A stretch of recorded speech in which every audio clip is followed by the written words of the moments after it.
Bonjour à tous, bienvenue sur ce plateau de Smally Smart. Smally Smart, c'est le rendez-vous quotidien des entrepreneurs, de tous les entrepreneurs, quoi qu'ils fassent, d'où qu'ils viennent, de tous les entrepreneurs parce qu'ils ont tous un parcours, une expérience, une ambition, une passion aussi. Alors aujourd'hui encore, nous allons en recevoir 10 pour qu'ils nous racontent leur histoire. Ça commence dans un quart de seconde.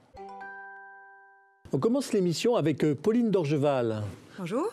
Qui n'est pas novice dans le digital, parce que là, vous nous présentez votre dernier né, vous l'avez fondé en 2015, deuxièmeavis.fr. On va voir ce que c'est dans un instant, et c'est assez original, mais on vous avait déjà rencontré avec 1001 listes, les listes de mariage, quoi. Exactement. Bon, c'était le Moyen-Âge, quoi, pour vous. Ouais. Deuxièmeavis.fr, c'est original dans la mesure où ça permet aux patients qui ont un problème médical d'obtenir finalement une confirmation ou une affirmation de la vie qu'il a eue. Hein. C'est ça ? Exactement. En fait, c'est très difficile en France d'obtenir un avis spécialisé quand on est confronté à une décision médicale importante, puisque les délais de consultation excèdent souvent plusieurs mois. Ouais. Et donc, quand on n'a pas de réseau médical, eh bien, c'est souvent pas compatible en fait avec une prise de décision. Donc nous.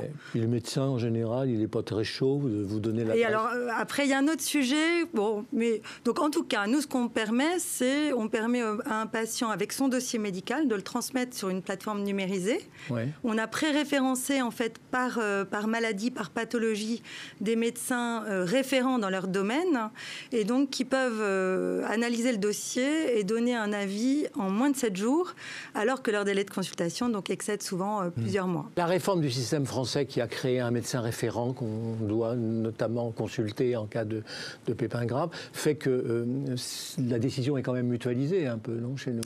Alors la décision est mutualisée, par exemple dans le plan cancer. Ouais. Effectivement, dans le cancer, il y a des RCP, des réunions de concertation pluridisciplinaires, pour éviter justement qu'un seul médecin décide. Ouais. Ouais. Mais ça, c'est en cancer.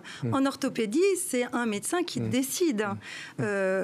Et donc, et puis il y a autre chose, c'est que la médecine s'est surspécialisée depuis 20 ans, et ce qui fait que même pour un médecin généraliste, il a du mal à orienter son patient, alors que avant, le médecin de famille, il avait ses correspondants, avec toutes les spécialités. Donc en fait, de plus en plus, même les médecins nous recommandent parce qu'on est un système finalement on est un outil aussi à disposition de réassurance pour les médecins. Oui. Exactement. Oui, donc finalement, ils vous ont pas freiné ou ils vous ont pas mis de bâton dans les roues. Alors non, et de moins en moins. Au tout début, il y avait des réflexions. Au tout début, ça a été un peu un sujet, mais voilà. Mais ça s'appelle deuxièmeavis.fr.